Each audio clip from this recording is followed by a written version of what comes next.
We recently had the chance to drive the new 2015 Nissan Murano up to Whistler. Well, the Murano is back, but this time we've got a lot more time to spend with it, and we're going to get really up close and personal. First, let's talk about the front end styling.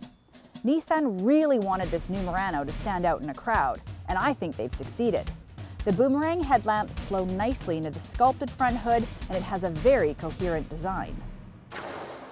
This design continues to flow all the way to the back of the vehicle, where you can see Nissan's new floating roof design. Now, I love it, and Nissan hopes that you will too, because this is the new design that we're going to be seeing in their vehicles moving forward.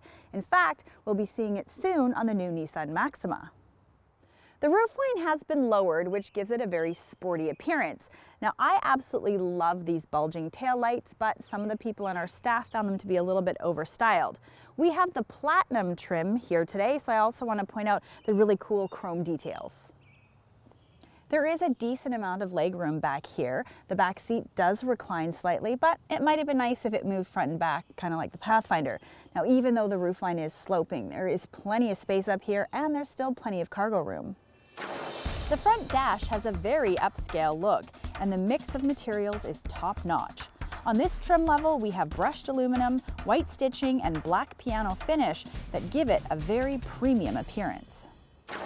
The screens behind the steering wheel and in the center console have incredibly crisp and clear graphics and are very easy to read. The infotainment system is actually really easy to use, and with the touch of a button, you can access the Around View monitoring system. It's a fantastic safety feature, and it makes parking a whole lot easier. And speaking of easy to use, we always talk about how much we love the Chrysler infotainment system, or Uconnect, but I have a feeling that this might give it a run for its money. We all think that this is one of the simplest and quickest systems that we've used for pairing our phones. We'll show you. Let's check this out in real time. I've already turned the Bluetooth on my iPhone, so the first thing I'm going to do is go into Settings, Bluetooth, and Connect a Device. Yes, I'm going to be connecting a phone. I hit yes on here, and in just a few short seconds, the Murano shows up on my phone. I hit Connect. It's asking me if this is correct. I say yes. I pair it on my phone, and voila, successful, fast, and easy. Behind the wheel, it has a very relaxed and luxurious feel to it. Now, it's not as firm as the X5, but I do like how light and nimble it feels when maneuvering it down the road, because it still feels solid and planted in the corners. I've spent a lot of time with the Pathfinder, and this vehicle has very similar road manners. This Murano has been rated at 11 liters per 100K in the city and 8.2 on the highway. Our fuel consumption averaged 12.6 liters in city driving. I have a friend who's always liked the Murano, so I thought I would take this over to her house for her to check it out. And the first thing that she said to me was, "Wow, I really like that. What is it?" So that just goes to show how much the styling's actually changed. And it also shows that Nissan is staying true to their roots by creating the third generation Murano that still turns heads. So here are a few things that I like.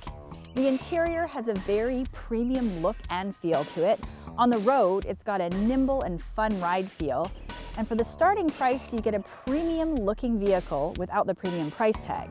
I'm a huge fan of the exterior styling, and I especially love that floating roofline. On the downside, the lower roofline does reduce visibility, and even though you can shift manually from the center console, it would have been a little bit more fun if they had paddle shifters.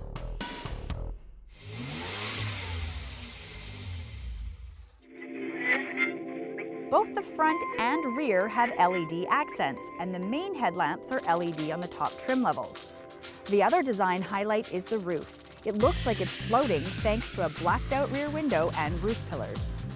There's a lot of room on the inside for all passengers, and there's also a large cargo area. There's even USB plugs in the back seat that can control the Murano stereo from the back. Talk about battle of the playlists. The interior is really fresh looking. The dash and all the materials they used are really upscale and luxurious looking. Now, there is a faux wood finish that's available. Some people might find that it feels a little bit cheap, but personally I think it looks great.